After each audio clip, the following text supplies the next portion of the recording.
السلام علیکم ورحمۃ اللہ وبرکاتہ۔ ناظرین و سامعین، آپ دیکھ رہے ہیں لوائرس ٹی وی۔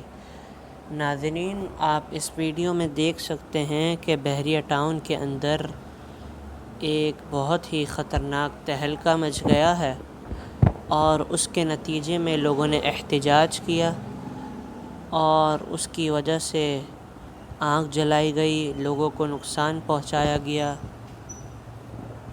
کہا یہ جا رہا ہے کہ کچھ لوگوں کی جائیداد پر قبضہ کیا تھا، تو اس کے نتیجے میں کچھ لوگوں نے احتجاج کیا، اور یہ بھی کہا جا رہا ہے کہ جن لوگوں نے احتجاج کیا ہے انہی لوگوں نے آگ لگائی ہے۔ لیکن ایک طرف یہ خبر مل رہی ہے کہ جن لوگوں نے احتجاج کیا ان لوگوں کو نشانہ بنانے کے لیے ان کی آڑ میں کچھ وہیں کے مقامی لوگوں نے آگ لگائی، تاکہ جن لوگوں نے احتجاج کیا ہے ان کو بدنام کیا جا سکے اور ان کو روکا جا سکے اس عمل سے، تاکہ وہ اس عمل کو دوبارہ نہ کریں۔ تو ناظرین و سامعین، دیکھنا یہ ہے کہ اس نتیجے میں کتنے ہی لوگ ہیں جن کو نقصان پہنچا ہے، اور آپ دیکھ رہے ہیں کہ آگ خطرناک طریقے سے جل رہی ہے، کتنی ہی اشیاؤں کا نقصان ہوا ہے، کتنے ہی لوگوں کو نقصان پہنچا ہے۔ یہ بڑی خطرناک والی بات ہے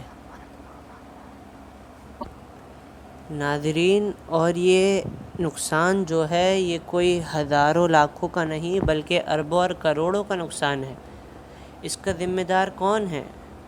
جن لوگوں نے بھی یہ حرکت کی ہے ان کو باز رہنا چاہیے، تاکہ لوگ نقصان سے بچے رہیں، تاکہ عوام محفوظ رہے، تاکہ ملک محفوظ رہے، صوبہ سندھ محفوظ رہے، بحریہ ٹاؤن محفوظ رہے، لوگ جو وہاں رہتے ہیں وہ محفوظ رہیں۔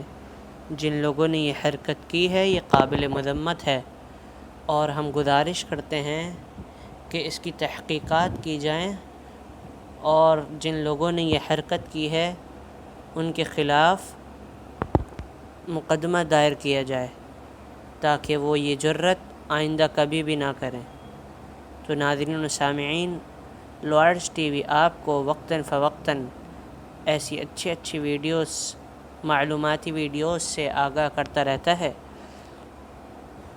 اسی لیے ایسی ویڈیوز دیکھنے کے لیے ابھی ہمارے چینل کو سبسکرائب کریں اور بیل آئیکن کو پریس کریں اور لائک کریں اور شیئر کریں، تاکہ آپ بھی ان معلوماتی باتوں سے آگاہی حاصل کر سکیں۔ السلام علیکم۔